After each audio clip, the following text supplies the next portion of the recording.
Aujourd'hui, rencontre avec un ancien capitaine de l'équipe de France de rugby. Bonjour Philippe Dintrans. Bonjour à tous. Bonjour. Enchanté d'être là. Merci d'avoir accepté notre invitation. Donc, vous êtes né à Tarbes, vous êtes d'une famille tarbaise de rugbyman. Oui, pas spécialement de rugbyman, parce que mon père jouait au foot, mais après il a joué au rugby. Mais mon oncle, Cap de Com, Claude et Henri, m'ont emmené au rugby très jeune, à l'âge de 10 ans.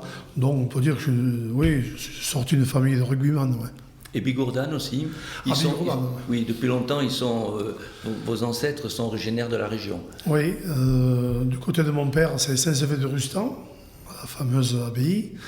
Et du côté de ma mère, de Bordère-sur-les-Chesses. Voilà, il n'y a que moi qui suis un pur Tarbais. Je le revendique. Donc, pas d'équivoque, vous êtes Bigourdan. Donc, vous avez commencé le rugby assez jeune. J'ai lu que vous avez commencé le rugby à 10 ans. Qu'est-ce qui vous a amené à ce sport ? Mon grand-père. À 10 ans, j'étais avec ma mère à la maison en train de faire du canevas. J'étais vraiment un grand spécialiste du canevas à l'âge de 9-10 ans. Mais mon grand-père, ça le faisait bouillir de rage de me voir et que je sois un spécialiste du canevas. Alors, il a décidé de m'amener au stade Saint-Tarbais.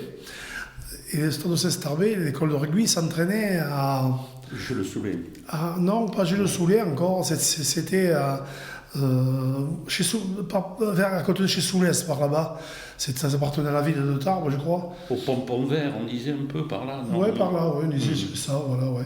Et donc là, je me suis retrouvé avec plein de jeunes de mon âge. Et bon, voilà, j'ai de suite adhéré au rugby. Je n'avais pas fait d'autres sports avant. Et puis là, ça a été le déclenchement, quoi. Et le déclenchement pour tout, quoi. Et vous étiez déjà jeune, vous aviez déjà le profil du futur talonneur, non ? Vous étiez... J'avais pas de profil de futur talonneur, mais j'étais assez gaillard. Mon père a toujours été un type gaillard. D'ailleurs, il a joué à 33 ans. Quand j'ai arrêté, il a commencé à jouer au rugby. Avec Bordère-sur-les-Chesses, il jouait pilier. Et mon oncle jouait 3/4 centre. Mais mon grand-père était gaillard, était robuste. Et mon autre grand-père de Saint-Sever-de-Rustan aussi, c'était des types gaillards, quoi. Je crois qu'il y a quelques-uns de vos adversaires qui ont regretté que vous ayez abandonné le canevas. Mais à part ça, j'espère. À part ça, une question, parce que quand on voit des jeunes jouer à 12, 13, 14 ans, on voit assez vite ceux qui sont bons et ceux qui n'iront pas très loin. Mais vous, est-ce qu'il y a un moment où vous avez senti que vous alliez percer dans ce sport, que vous étiez plus costaud, plus rapide, plus difficile à plaquer ? Il y a un moment où j'ai senti que j'allais percer dans ce sport, c'est mon premier match. Ah oui, mais là vous avez déjà 17 Mon premier match. Ans. Non, parce qu'on jouait. J'étais Benjamin, là. Benjamin, je savais que ça me plaisait, quoi. Ça me plaisait. Il fallait être adroit. Si on l'était, c'était mieux. Mais si on n'était pas adroit, il y a toujours une manière de se rattraper à l'adversaire, de les plaquer, de s'affronter. L'affrontement, j'aimais bien l'affrontement. L'affrontement, mais les évitements aussi. Ce qui est moins le cas aujourd'hui. Hein. Il faudra qu'on en reparle, oui, de ça. Voilà, absolument, quand vous voulez. Mais... Oui, on sent quand même, il y a un moment où on sent qu'on est meilleur que les autres, quoi. C'est un grand plaisir, un grand bonheur. Pour moi, le seul truc qui a été difficile, c'est d'aller me foutre à poil sous la douche après avec les autres copains. Une fois, après ça a été...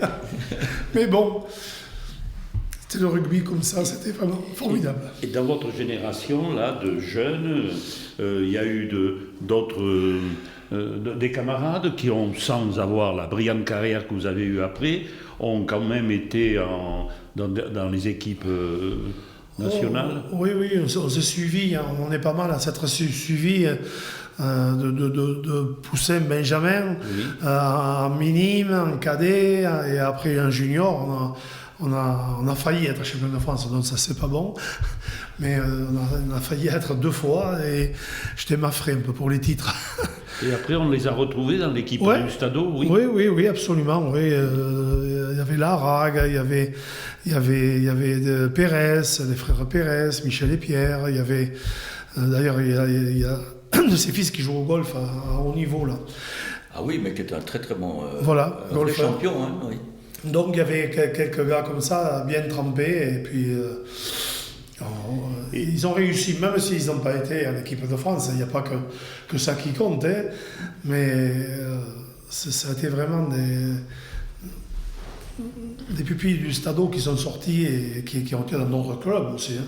Parce qu'actuellement, on dit ça, pardon Frédéric, on dit ça par exemple pour Roche, quand Dupont parle, tout ça, oui. il rappelle qu'à Roche, il y a eu plusieurs futurs champions. Quoi. Ben oui, mais au Stadeau, il y en a eu aussi, avec Christian Ball, il y avait Jean Sillère, il y avait Nono d'Argelès, voilà. Il y avait Brijassou, qui était un des premiers, et puis Pio Dupuis, qui a été extraordinaire aussi. Pio Dupuis, parce qu'on peut remonter un peu en arrière. Hein, oui. Justement, on a des cheveux un peu gris. Quels sont vos idoles? Quand je dis Robert Soro, ça vous dit quelque chose? Bien sûr, Robert Soro, ça me dit quelque chose. Ah oui. Bien sûr. C'était formidable. Robert Soro, je l'ai rencontré. Et je crois que j'ai fait un de ses derniers repas à Paris, où vraiment on a échangé ensemble. On a parlé de sa carrière, de la mienne. C'était vraiment... J'adore échanger avec les anciens comme ça. Il y avait également son frère, François Soro aussi. Oui, hein. oui. Mais bien Robert, c'était... oui. C'est Robert. Voilà. Une figure. Donc là, vous êtes quand même dans un grand club, parce que Tarbes est champion de France en 73. Et vous êtes dans les Benjamin, Poussin à ce moment-là. En 73, j'étais déjà cadet junior. Cadet junior. C'est stimulant de savoir que l'équipe le club dans lequel on joue est champion. Moi à l'époque, je n'avais qu'une idée en tête, c'est de jouer en équipe première avec quelques champions de cette génération-là. Des Jean Sillère, des Pécune, des Christian Ball, des Jojo Michel, Gilbert Verdier, d'Argelès. On a sorti beaucoup de joueurs de rugby. Il nous a manqué chaque fois, ce que je regrette un petit peu, c'est un petit quelque chose, un petit rien, c'est-à-dire l'apport d'un joueur supplémentaire ou de 2 joueurs venus peut-être des clubs voisins, mais on avait une politique au Stadeau qui disait on les forme de cadets juniors et ils montent le maillot. Et donc, surtout pas de Lourdes ou comme ça. Mais c'est un peu dommage parce qu'il ne nous a pas manqué grand-chose pour faire plusieurs finales et gagner plusieurs titres. Voilà. Et pour l'anecdote, vous étiez à Dax lorsque, en 73, le Stadeau devient champion de France. Non, pas à Dax, c'était à Toulouse. Au Stadium. J'étais au Stadium. On est parti le matin à 8h30 avec mon grand-père à la gare SNCF de Tarbes, habillé de rouge et blanc, parce que j'étais jeune. Et mon grand-père, avec d'autres copains à lui, etc. On est parti dans le train jusqu'à la gare Matavio, et à Matavio, on a été à pied jusqu'au stade. Hein. Oui, de beaux souvenirs. C'est extraordinaire la liesse à Tarbes à la suite de ce championnat de France. Oui. Bien sûr, c'est formidable. Ah oui. Formidable, mais la ville de Tarbes... Elle était vraiment derrière ces joueurs de rugby. Et à l'époque, il n'y avait pas 50 associations alimentées d'une façon un peu trop onéreuse. Et il y avait le rugby, le foot. Le rugby, c'était le premier truc. Bien sûr. Et bon, ce qui est un peu dommage pour les autres sports aussi, peut-être. Mais enfin, à un moment donné, il faut choisir. Et quand on joue au rugby, on aime bien que c'est choisi. Mais enfin, à ce titre-là, le maire de Tarbes de l'époque, Raymond Rassari, il y avait Paul Boiry. Il y avait Paul Boiry, je me trompe, et puis Raymond Rassari après a continué, ce que fait aussi très bien Georges Danglade. Danglade. C'est notre président. Oui. Et Gérard Trémège, ce que fait très bien Gérard Trémège aussi. Voilà, ça a été des moments inoubliables.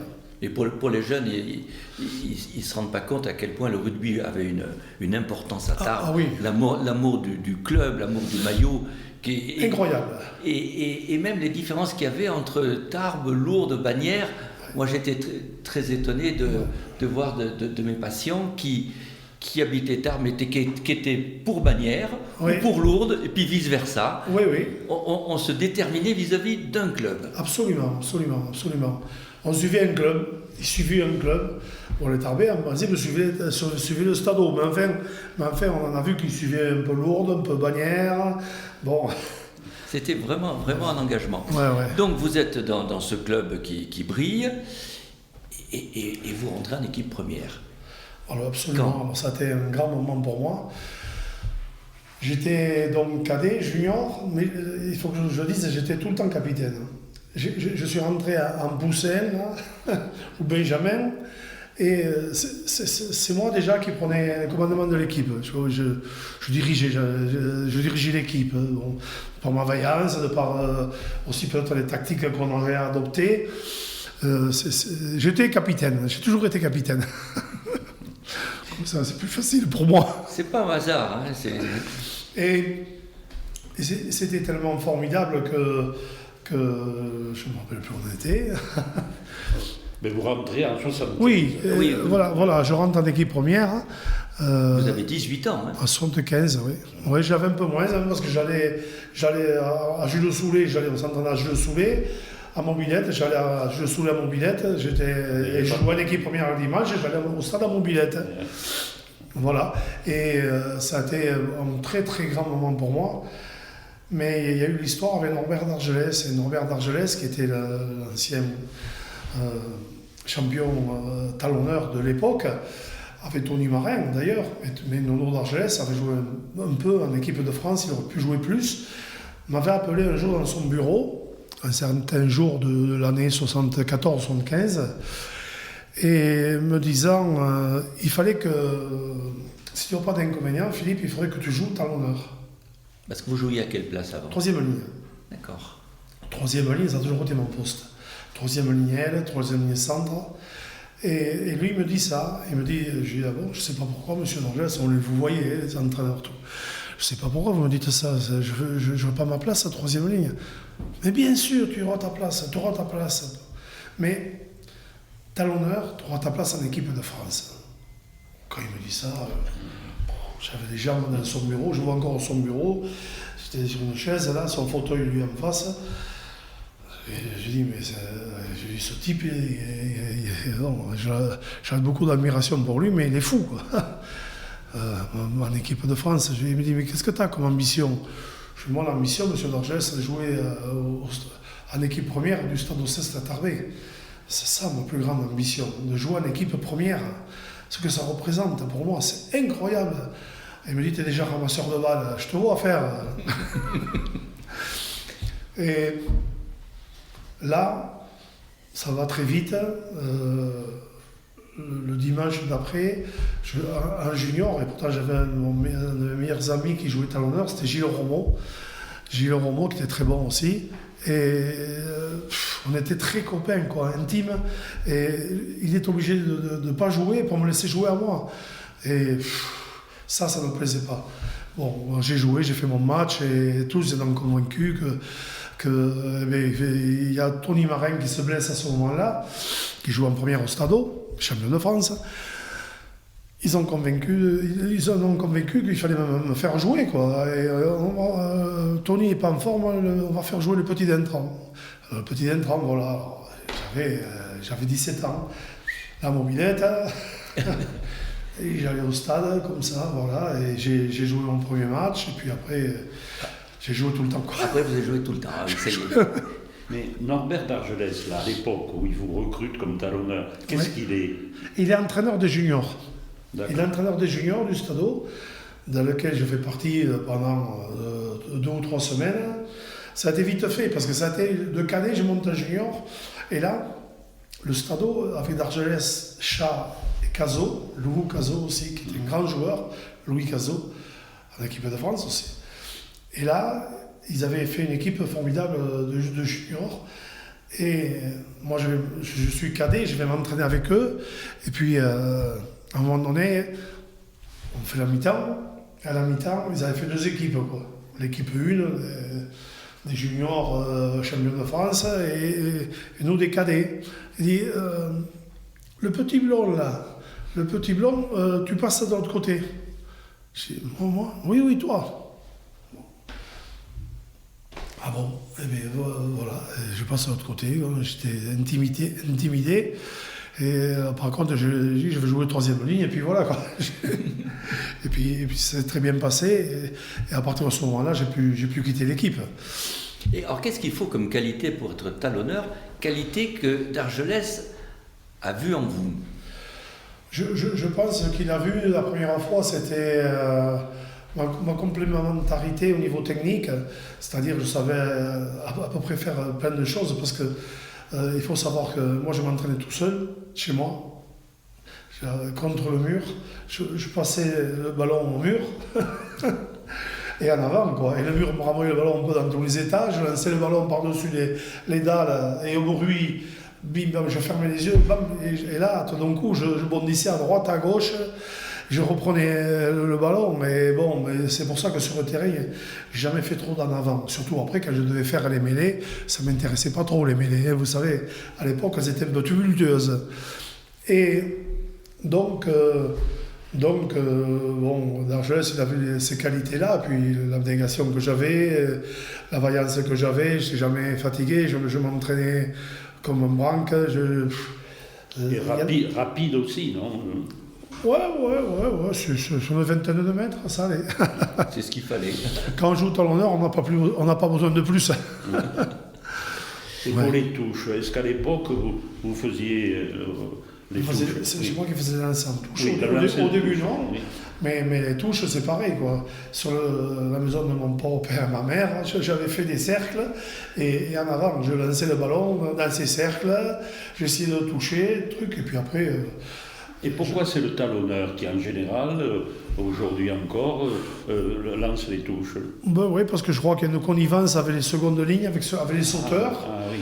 Et puis le talonneur est quand même toujours resté cet individu un peu malin, un peu filou, mais très adroit, quoi. Et donc, bon voilà, quoi. Oui, il est plus polyvalent que les piliers, par exemple. Oui, absolument.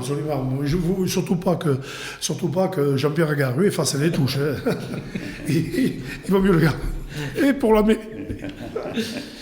Bon, donc effectivement, vous réussissez comme talonneur, puisque vous allez être sélectionné en équipe de France. Et ce qui est fabuleux, c'est la tournée en Nouvelle-Zélande. Ah oui, ça a été très vite. Et alors, c'est votre première... Et puis là, je me souviens d'une autre anecdote, c'est-à-dire qu'il y avait un journaliste, et j'étais à l'entraînement avec l'équipe première, bien sûr, et Tony Marin jouait talonneur. Et on allait à Saint-Jean-de-Luz. Et puis il y a... Je pense que c'était Georges Dutu qui arrive, qui était à Jules Soulet, il entend un coup de fil et il dit Philippe Dentran sélectionné en France B. Mais en France B c'était. Hein.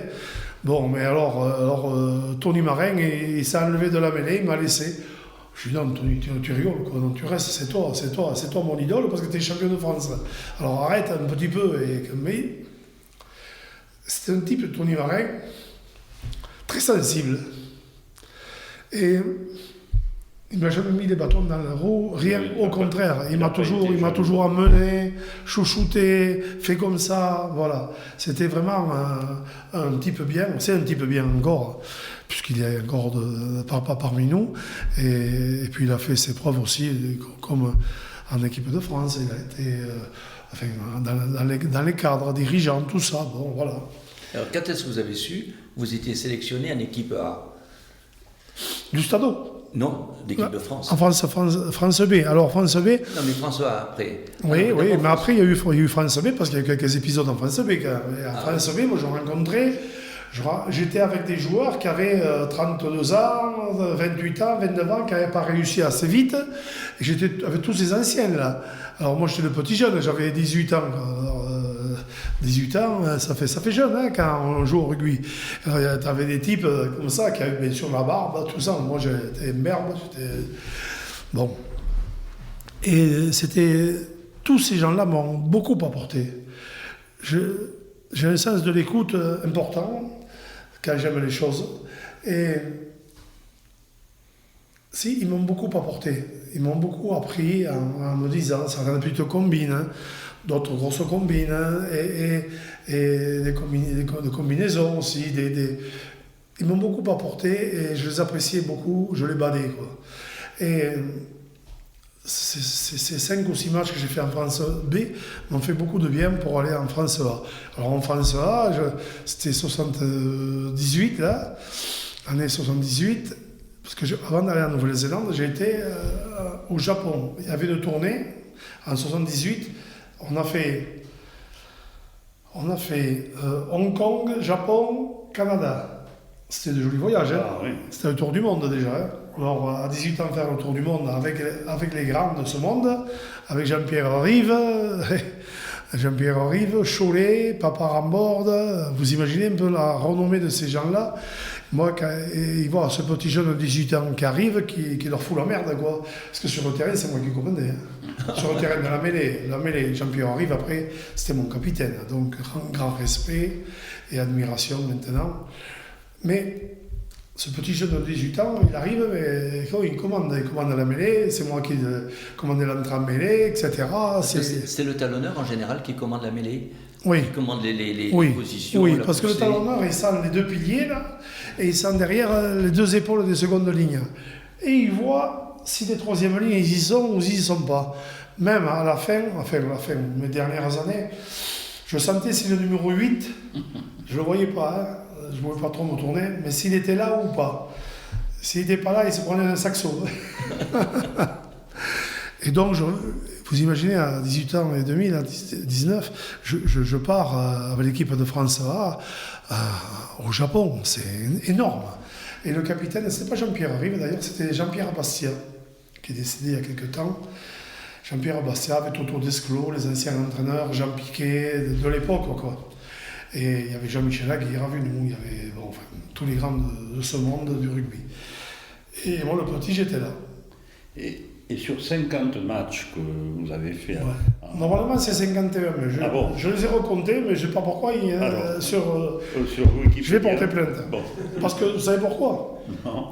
Parce que celui qui a eu 51 matchs aussi, c'était un ami fidèle, c'était Jean Prat, que j'ai connu... Là aussi, j'ai été peut-être un peu plus vite que mon temps. J'ai connu surtout pas mal de personnes qui avaient 20 ou 30 ans de plus que moi. Et je les écoutais attentivement. Et Jean Prat, c'est pas épris de moi, n'était pas un homme et une femme. Mais il s'est sensibilisé avec moi et il m'a apporté beaucoup de choses aussi. Donc vous êtes beaucoup de choses dans la vie. Vous êtes en concurrence, 51 matchs internationaux, et lui et vous. Donc vous tenez au 51e. Voilà, pour être à égalité. Pour être à égalité, voilà, avec Jean Prat. Voilà. C'est pour ça, autrement après, ça n'a aucune importance. Parce qu'à l'époque, les matchs contre le Japon, le Canada, la Roumanie, tout ça, ça ne comptait pas comme sélection. Ah non, ça ne comptait pas comme sélection. Aujourd'hui, tout compte. Vous faites France-Zimbabwe, ça compte. Vous faites France-Japon, ça compte. Vous faites France presque bientôt l'Obadère. Donc c'était presque la tournée touristique Japon, Hong Kong. Oui, mais entre-temps... C'était pour se faire plaisir, pour se connaître. Ouais, mais enfin, entre-temps, tout le monde nous attendait, comme on était une belle équipe de France. Et tout le monde nous attendait, et bon... Enfin, moi, de moins, je les prenais au sérieux, parce que je commençais. Par contre, quand vous arrivez en Nouvelle-Zélande, c'est quand même autre chose. Là, c'est autre chose. Là, c'est 78, 79. Oui, donc en 79, je me suis dit, du coup, ils vont pas t'y remettre. Et en 79, ils me mettent en équipe de France, la grosse, et d'entrée de jeu. Et là, je fais mon premier match avec ma première sélection qui compte. C'est malheureux, mais c'est comme ça. Enfin, c'est pas malheureux, parce que c'est bien. Et là, je joue contre les All Blacks. Et en fait, on fait un bon match, mais... J'en ai discuté toujours avec Jean-Pierre Rive. On fait un bon match, mais enfin, on prend une branlée. D'après Jean-Pierre Rive, mais on n'a pas pris une volée. Hein. Je ne sais pas combien c'était le score.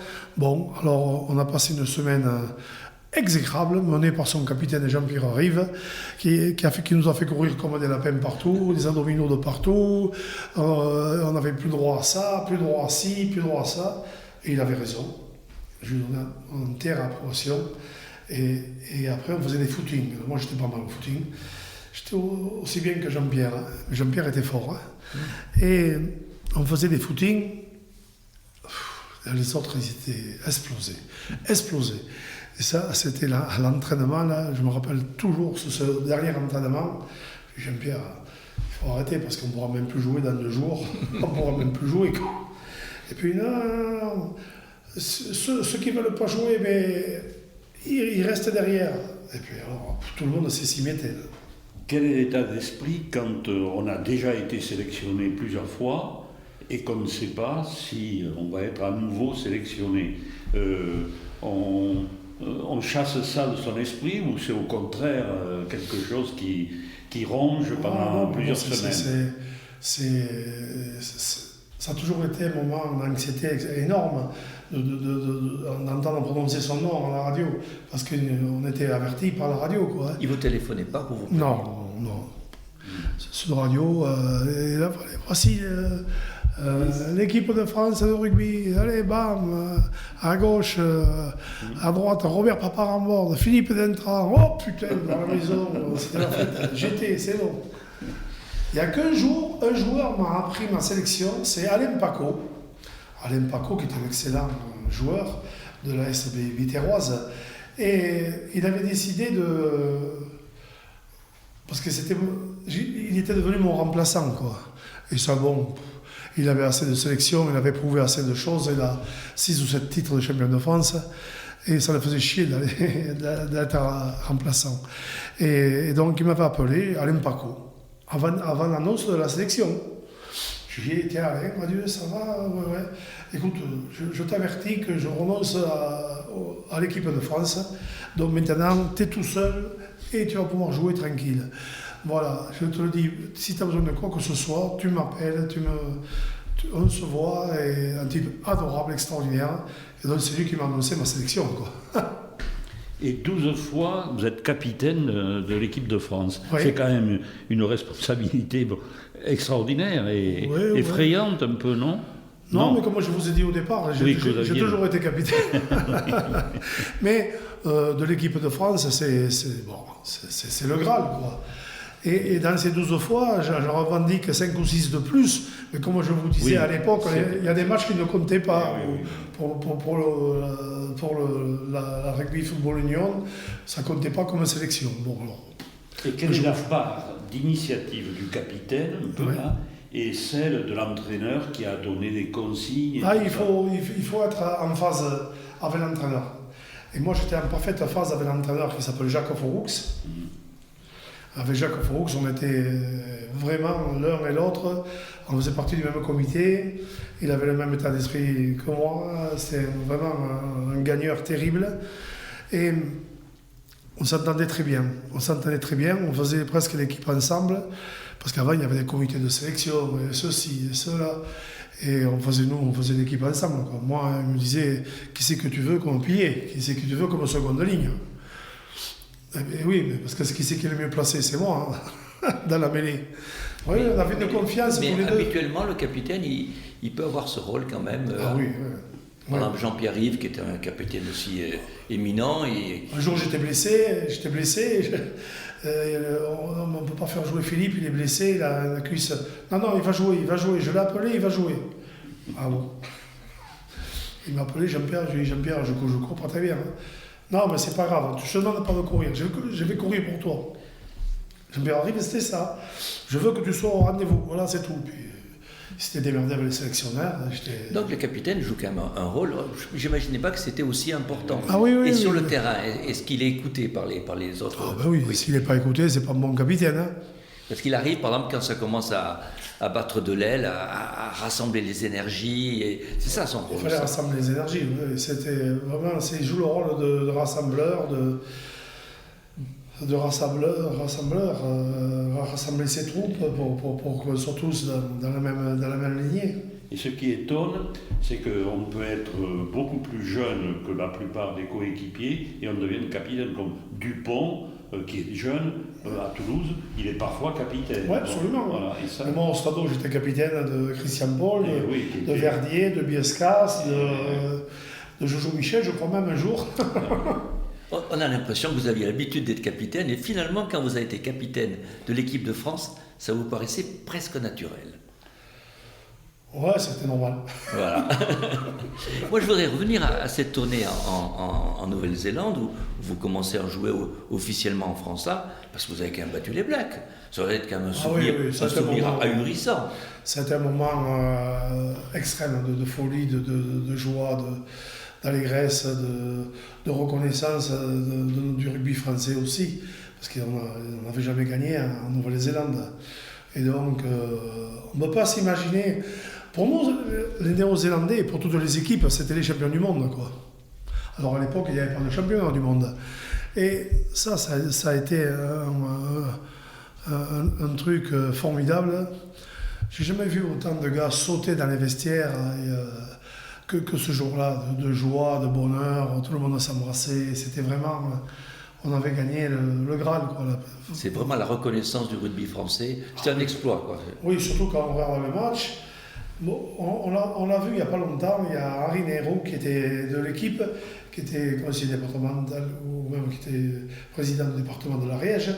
Et il a voulu nous réunir, c'était pour les 40 ans l'année dernière, de cette victoire. Et il nous a dit, bon, je passe vous venez, ceux qui avaient joué. Alors il y en a qui n'ont pas pu venir, mais nous on était quand même une douzaine. Et on va voir votre match dans un cinéma. Et le cinéma, il est plein à craquer, les gens ils se battent pour avoir des places. Alors, j'ai dit, t'as déconné, Henri. C'est plus comme le rugby de maintenant. On va plus... Non, on va le voir le match. Tu vas voir comment il est le match. Tu vas voir. Et puis, effectivement, le match est passé au cinéma pendant 1h30. Et il y a eu un enthousiasme dans le cinéma. Parce que c'est pas du tout le même rugby qu'aujourd'hui. Mais il y avait tellement de jeux de passe. Alain Cossade, Didier Codorniou, il y avait ça giclé d'un côté à l'autre. Jérôme Gallion, qui marque un essai là, bam, il va aussi vite que Dupont. Hein. Et ça avait été un match de passe, etc. Et après, on l'a vu ce match, et je n'arrivais pas à le retrouver, sur de la grande musique. Il y a quelqu'un qui s'amusait à enregistrer avec de la grande musique. Du Bach, Beethoven, etc. Et au ralenti. C'est vraiment, si vous le trouvez ça quelque part, mettez-moi de côté parce que c'est vraiment un miracle de proposer. On voit les passes, il y a des passes croisées, il y a des trucs, il y a des chocs aussi, hein, parce que devant on s'était retroussé les manches. Ils sont durs ces All Blacks, ils sont durs. Oui, c'est les meilleurs du monde. Moi si j'avais pas été français, j'aurais mis All Black. Je l'ai souvent dit. C'est formidable, c'est un pays formidable. Je ne comprends pas pourquoi je ne suis pas resté, et peut-être que je vais y revenir. Oui, je vous dis ça parce que je vais être bientôt à la retraite, et je suis ambassadeur chez Renault, chez Dianotto. Bon, c'est un grand privilège aussi de donner ce poste, ambassadeur, parce qu'on a quand même plus de 200 personnes qui travaillent, et une vingtaine de concessions. Et pas que Renault d'ailleurs, c'est Dianotto. Et donc, peut-être que quand j'aurai pris vraiment ma retraite et que je ferai plus grand-chose, je ne sais pas quand je ferai pas grand-chose, mais bon. Et votre long passage, c'est plus qu'un passage au Barbarian, qu'est-ce que ça vous a apporté? Oui, mais les Barbarians, c'est l'état d'esprit, c'est l'état de jeu, c'est quelque chose qu'a créé Fuchs avec son équipe de 77. C'est un truc aussi formidable où le jeu l'emporte sur l'enjeu, quoi. Et donc ça veut dire qu'on peut faire ce qu'on veut. Ah, c'est incroyable. Que le plaisir. Voilà, que le plaisir. Alors, voilà, le discours d'avant-match, c'était ça. Bon, écoutez, là, on joue contre des équipes, contre l'Australie, contre des équipes argentines, etc. Et bon, on va élaborer un plan de jeu. Non, pas de plan de jeu, rien. On rentre sur le terrain, on joue. Hein. Vous savez jouer, vous connaissez. Ouais, mais bon. Et par contre, on essaie le moins de coups de pied possible. Bon, d'accord. Et donc, on jouait. Et on a gagné plein de matchs. Et je crois qu'on en a perdu peut-être un ou deux temps que j'ai joué, je sais pas. faudrait que je me revoie. Je suis en train d'écrire un livre sur ma carrière. Très bien. Oui, vous me prenez en plein. Donc je saurai si on revient à l'interview dans à peu près 9 mois. Mais les grands moments, ça reste. Par exemple, le Grand Chelem avec l'équipe de France en 81. Ah oui. On était la dernière équipe, on a failli prendre la cueillère de bois en 1980. En 1980, on joue notre dernier match contre l'Irlande. Si on ne gagnait pas, cueillère de bois. Et les Irlandais venaient gagner le Grand Chelem. Bon, là c'est pas beau, la cueillère de bois. On est les derniers des cons. Alors, j'avais trouvé que le talonneur jouait très bien, mais était très très agressif, était vraiment confini. Ah, c'est amical parce qu'on est copains depuis ce jour-là. Et donc, j'avais préparé quelque chose à ce sujet. Et j'avais dit à l'Escarborois, Jeannot l'Escarborois, j'ai dit Jeannot, le coup d'envoi, tu le mets par-dessus le Parc des Princes, tu me le fous sur l'autoroute, sur la. Comment on appelle. Je veux me dire, ouais, c'est mon premier match, quoi, et tu me dis ça, mais attends, je vais me faire scier. Non, tout le monde va être au courant, je vais te tenir au courant. Parce que vous vouliez la mêler au centre. Je voulais la mêler au centre, la première mêlée. Là, on avait quelques poignées de confettis qu'on lançait par-dessous. Et il y en avait une pour le talonneur. Je savais qu'il fallait l'atteindre, ce type, parce que... C'était pas Rory Bast, non. Comment? Rory Bast. C'était un très grand talonneur irlandais, non? Oui. Okay. C'est le même genre, oui. C'est un peu après moi, celui-là. C'est un peu après moi. Je vais vous retrouver le nom, oui. Mais, alors, il me fallait l'aval de Jean-Pierre Rive. Jean-Pierre, tu fais ce que tu veux. Bon, il faut que je demande. Il n'y a qu'un type qu'il faut que je convainque. Il me dit, mais c'est qui? C'est moi. Non, mais toi c'est bon, t'es convaincu. Mais c'est Roger Couder. Et oui, il ne faut pas qu'il me foute la caméra sur la mêlée. Autrement, il y a des marrons qui vont partir. Et alors, s'il y a la caméra sur la mêlée, on va suspendre Ferras, qui était le dictateur Ferras, allez nous assassiner, etc. Donc, je voulais que ce soit bien fait. Alors, je me dis, Philippe, il m'appelle Roger Couder. Il m'appelle et me dit, Philippe, j'ai l'impression qu'il se passe quelque chose dans mon dos. Eh bien, Roger, justement, ça tombe bien, je voulais vous voir. Roger, je vous mets de la confidence, j'espère que je peux le faire avec vous. Mais bien sûr, petit, tu peux le faire. Non, moi je t'aime depuis des années. Bon, allez, ok. Bon, je dis, Roger, la première mêlée, elle va être relevée. Ça va être un volcan, la première mêlée. On va toucher Fitzgerald, c'était le temps. D'accord. Fitzgerald, il faut qu'il arrête son sinoche et tout ça. on fout une mêlée relevée. Bon, alors c'est pas trop de mon truc, d'habitude, mais il faut une mêlée relevée. Donc pour ça, t'assassines pas trop, vous assassinez pas, je le vous voyez, vous assassinez pas trop l'Escarborois qui va foutre le ballon directement en touche par-dessus le boulevard, par-dessus les tribunes du Parc des Princes, et là, la mêlée, si vous pouviez ne pas la filmer, ça serait pas mal. Tu me réjouis, mon fils, il m'embrasse, il me dit, t'inquiète, il n'y aura pas de caméra sur la mêlée. Bon, et alors, le match commence, l'Escarborois, boum, comme prévu, le ballon, il avait un coup de pied, le ballon sur le boulevard. Et alors, là, première mêlée, et là on était tous armés, hein, pas avec des confettis, mais tant pis pour une fois. Et là, la mêlée, un volcan. Et alors, cette mêlée, un volcan, le talonneur il tombe, le pilier il tombe, en face, ça tombait. Il y a eu un peu de sanguin sur la pelouse. Mais nous n'avons jamais voulu plus que ça. Sauf que là, le match, il a été gagné sur cette mêlée. Ils se sont calmés là. Ah, ils se sont calmés. Ils étaient calmes. Ils me relevaient et tout. Non, c'était... Je savais, psychologiquement, je savais qu'on prenait le dessus d'entrée. On était au Parc des Princes, il ne fallait pas se laisser faire. Et alors, bon, voilà. Alors, ce qui est marrant, c'est qu'on gagne le match. Donc eux, ils ne gagnaient pas le grand chelem, hein. C'est quand même important. Et on rentre au vestiaire, on va à la réception. Et avant la réception, on faisait un petit 2 os au jambon, on mangeait, parce qu'on ne bouffait pas trop le matin. Alors on mangeait 2 os au jambon, là, avec un coup de rouge, bien sûr.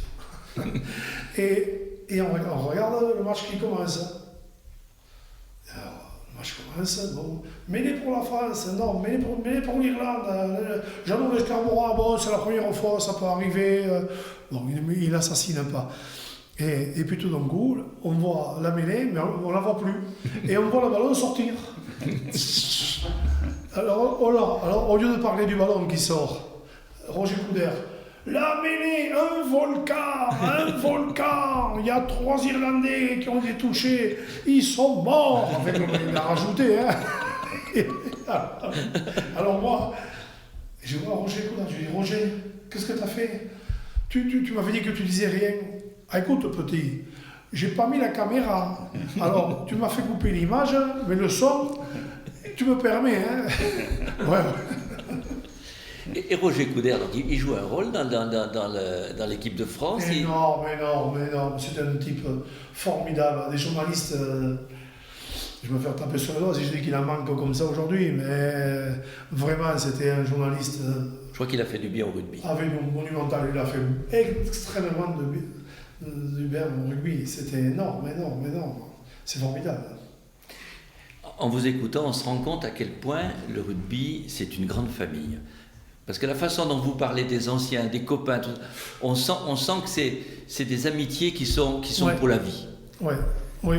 Et c'est vraiment une des qualités du rugby. Oui. J'espère que les jeunes qui arrivent aujourd'hui, je le souhaite, parce que j'étais mis en relation avec quelques heures, notamment le petit de Castelnau-Magnoac, Dupont. Et j'ai été voir un match à l'Almezan l'année dernière ou l'année avant, je ne sais pas, avec ce Covid, on ne sait plus où on en est. Et puis je rencontre le petit Dupont, je lui dis, oh, je veux te saluer, parce que moi j'avais joué au rugby aussi. Il me dit, mais Philippe, je vous connais parfaitement. Hein. Il m'avait scié, le gosse. Ah, mais je vous connais parfaitement, vous étiez une de mes idoles. Moi j'étais à Castelnau-Magnoac, j'ai joué à l'Almezan après. Je sais, je suis ta carrière, voilà. Et alors voilà, on s'est embrassés. Et donc c'est des types qui sont dans l'ensemble, qui sont, je vois qu'ils portent la bonne parole du rugby. Bon, maintenant le rugby est différent, et bon, les moyens d'entraînement sont différents, ils sont professionnels. Nous, on était amateurs, hein, vraiment très amateurs. Hein, parce que je peux vous dire, entre ceux qui prennent aujourd'hui et nous, ce qu'on prenait, c'est pas pareil. Hein. Il a fallu avoir un métier à côté. Il fallait travailler à côté, oui. Voilà. Mais moi, j'étais professeur d'éducation physique, où je me suis très régalé, mais bon, à un moment donné, bon, il faut nourrir sa famille, etc. Je n'étais pas assez rémunéré. Les profs, les enseignants, c'était pas terrible. Et donc j'ai fait d'autres études. Après mes études, je suis professeur agrégé d'éducation physique. Et après ces études-là, j'ai fait d'autres études de relations publiques, d'économie, pour justement faire autre chose. Et j'ai vendu du foie gras pendant 5 ans. 5 ans dans la maison d'Arquier. Ah ouais. 5 ans, je partais à Paris, je visitais les grandes surfaces. Mais j'allais vendre vraiment, c'est moi qui vendais. C'était intéressant. Oui, mais enfin, vous êtes l'exemple d'une belle reconversion dans l'automobile. Oui, parce que dans l'automobile, la reconversion, elle arrive un peu plus tard, quand j'ai fini de jouer au rugby. Et là, on me propose de me prêter une voiture pour la première fois de ma vie. Il faut rendre hommage à M. Flao, qui était le concessionnaire Renault de Tarbes. Et je le croise sur l'autoroute, je revenais de Toulouse, lui aussi. Et puis bon, je le connaissais, puisqu'il sponsorisait de suite le Stadeau. Et donc, je passe sur l'autoroute, il me fait signe de m'arrêter, on boit un coup. Et j'avais loué, on pouvait louer des Mercedes à une époque. J'avais loué une Mercedes, ça faisait riche, mais je ne l'étais pas. Mais enfin, pour arriver pour porter le foie gras, ça allait très bien. Et il me dit, mais tu ne veux pas rouler en Renault Monsieur Flao, Ça dépasse. Pourquoi ça dépend. Je te vois rouler en Mercedes, ça me fait chier. Bon, passe demain matin au garage. Le lendemain matin, je passe au garage. Et il me dit, tiens, on a reçu des safranes, là, c'est tout nouveau. Je t'en prête une. Et t'essayes de la vendre si tu veux. Je reviens 2 jours après, je l'avais vendu. Quoi. Là, il me fait, non, mais tu vends trop vite. Non, pas. Tu vends trop vite. Garde-la pendant 2 mois. Pendant 2 mois, bon, tu l'auras vendu pour dans 2 mois. Et puis ça a commencé comme ça. On a chahuté avec ça. Et puis il me dit, bon, moi il me manque des chefs de vente. Chef de vente, c'est un capitaine comme dans le rugby. Ou comme un entraîneur. Il faut être entraînant. Donc moi je te vois très bien chef de vente chez nous. Et si tu veux venir essayer, tu as la place qui est libre. Et donc j'ai arrêté le foie gras et j'étais chez M. Florent. Voilà. Je reviens un tout petit instant au rugby. Vous venez de prononcer le mot d'entraîneur pour les voitures, mais moi je reviens au rugby. Vous avez été entraîneur au Stadeau, donc à peine 1 an. Pourquoi, je veux dire, vous qui étiez capitaine, qui aimiez le rugby, pourquoi vous n'avez pas fait une carrière d'entraîneur, soit ici, soit ailleurs? Vous avez été déçu peut-être par la fonction? Entraîneur? Non, oui. Mais il y avait trop de camarades au Stadeau à ce moment-là. Ah bon, donc c'était local. Il y avait trop de camarades au Stadeau et bon, moi j'étais entraîneur, on était en quart de finale 2 fois et moi ce que j'aurais souhaité c'est qu'on vienne plus vers moi, me voir, et moi j'étais vers eux, mais pour essayer de... On savait l'équipe qu'on avait, une équipe pour le quart de finale. Quoi. Et moi, ce que j'aurais souhaité, c'est une équipe pour être champion de France. Donc, il nous manquait 1 ou 2 joueurs. Quoi. Un type comme Philippe Sella serait venu, ça nous aurait fait la différence, ou notre type, je ne sais pas à quel poste. Et puis, bon, j'avais quelques... Il me semblait que quelques dirigeants ne faisaient pas bien leur boulot. Alors, je leur ai dit, avec mon franc-parler, et donc, bon, ça n'a pas plu non plus. Alors il y a eu un vote pour savoir, pour me garder entraîneur. Et alors il y a une voix contre qui s'est levée. Ah, c'est comme ça, je me casse. Alors le président me dit, mais t'es con, il n'y a qu'une voix contre, je m'en fous. Moi c'est l'unanimité ou rien. Celui qui a en plus qui lève ça, il n'a jamais joué au rugby. C'est bon, je me casse. Et je me suis parti. Alors justement, pour revenir au rugby, vous parliez de Sella. Moi je voudrais revenir sur la finale contre Agen. En 88, parce que comme supporter tarbé, j'ai souffert, mais c'est pas possible. On sentait que vous alliez gagner, et puis ce brigand c'était Berbizier qui tapait en ballon mort, mais quel tricheur. Toute la partie, il a fait comme ça. Non, mais c'était insupportable. C'est mon ami, mais ce jour-là, c'était mon ennemi. Hein. Ah non, c'était insupportable. Mais ils ont très bien joué leur coup. Pourquoi? Parce qu'ils savaient que s'ils allaient attaquer, nous on allait récupérer des ballons, nous on était bons sur les ballons de récupération. Et puis vous dominiez en mêlée, Voilà. Et bon, on a mal joué le coup. On était tellement en forme, sûr de nous de faire quelque chose, mais les Agenais, ils n'avaient pas 1 ou 2 internationaux, ils en avaient 13 ou 14. Hein. Oui, mais enfin, Tarbes a dominé le match. Enfin, Oui. Vous le sentiez, ça, vous pouviez gagner. Ah oui, ça, je l'ai senti. Oui. Je l'ai senti passer aussi. Et ça me travaille encore. Il y a quelques nuits, pas toutes les nuits, mais ça me travaille. Donc, ce soir, ça va me travailler à cause de vous. Bon, on va changer de sujet alors. Non, mais c'était... Pourquoi ça me travaille? Parce que c'était tout le temps mon club, vous imaginez.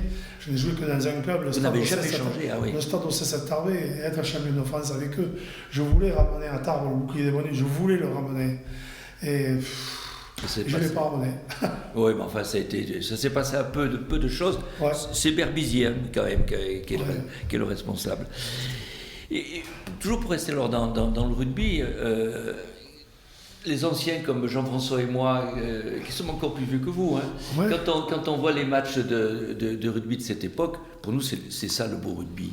Ouais. Quand vous parliez du match contre la Nouvelle-Zélande, ces envolées de 3 quarts, voilà. Dès que maintenant, il y a quand même une évolution de ce sport qui est énorme.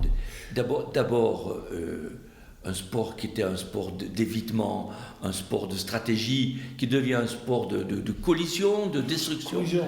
Moi, je ne sais pas si vous avez, je pense que vous avez vu la finale. Je vais vous montrer ce que j'ai envoyé comme texto. Oui. 90157. Je crois que j'ai le texto encore. J'ai envoyé ce texto à des amis.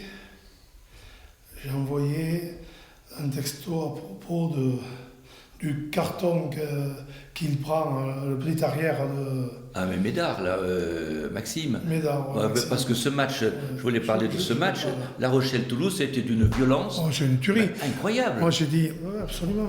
D'ailleurs j'ai écrit un truc, vous allez voir, je crois que je l'ai. J'ai écrit ça. J'ai écrit ça à mon fils, je crois. J'ai mis, le rugby va devenir une machine à tuer. C'est fort, hein? C'est grave, hein? Donc ça vous inquiète aussi. Ah ben oui. Mais oui.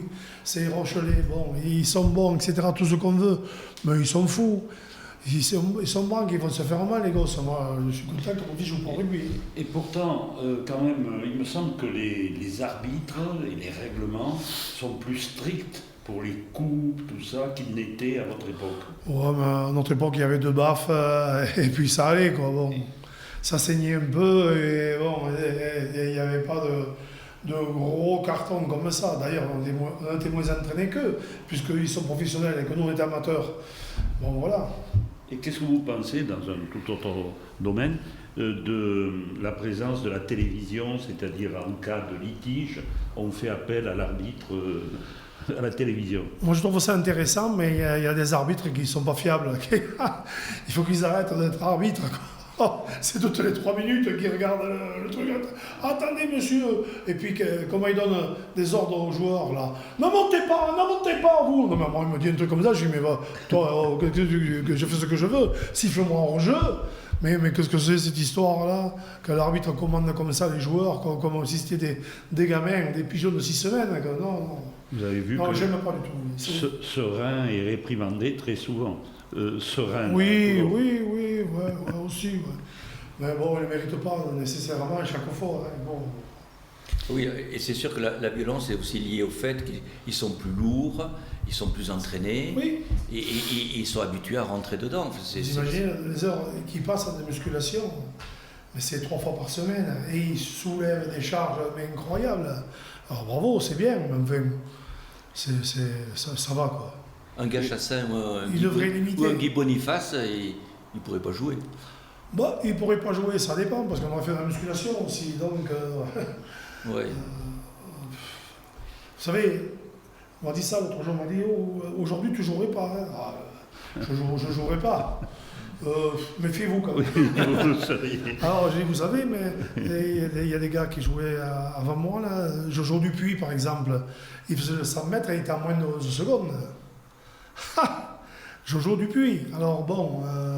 Pipio Dupuis, donc... Pio Dupuis, oui. Mhm. Oui, Jean Dupuis. Oui. Ah, oui. Le Jojo aussi. Oui, d'accord, je ne savais pas. Ah oui. Ah oui. Et tout à l'heure, vous évoquiez Roger Coudert. Aujourd'hui, qu'est-ce que vous pensez des commentaires à la télévision ou à la radio, des gens comme Ibanez qui participent aussi? Oui, bon, ils sont bien, bon. Mais Ils sont, moi, je ne les trouve pas assez franchouillards. Je ne trouve pas assez malhonnêtes. vous regrettez Trop poli. Oui, trop poli, j'adorais. Coudert, allez les Coudert. petits. Coudert, c'était vraiment formidable. Bon. Alors, une dernière question. Est-ce que vous allez revenir à des responsabilités dans le rugby, ou dans des directions, ou dans des entraînements, ou dans des clubs, ou Tarbes, pourquoi pas? Bon, je crois que l'heure est un peu passée, là. J'arrive à 64 ans, moi, c'est déjà un peu Vous êtes en trop forme. âgé. Moi, je suis en forme, mais enfin, j'ai le cœur qui a flanché dernièrement, j'ai opéré de 2 genoux, j'ai pas mal de cicatrices. Hein. Et bon, je crois que c'est un peu tard. Et je n'ai pas vraiment envie. J'ai surtout envie de m'occuper, si je peux, de ma petite fille et de mes petits-enfants. J'ai un petit-fils maintenant qui est né là depuis 7 ou 8 mois. Pour l'entraînement avec ma méthode, ça devrait aller. C'est un beau projet. Oui. Merci pour ce moment passé avec nous. Merci beaucoup, Philippe Lintrance. Je vous en prie, merci pour moi.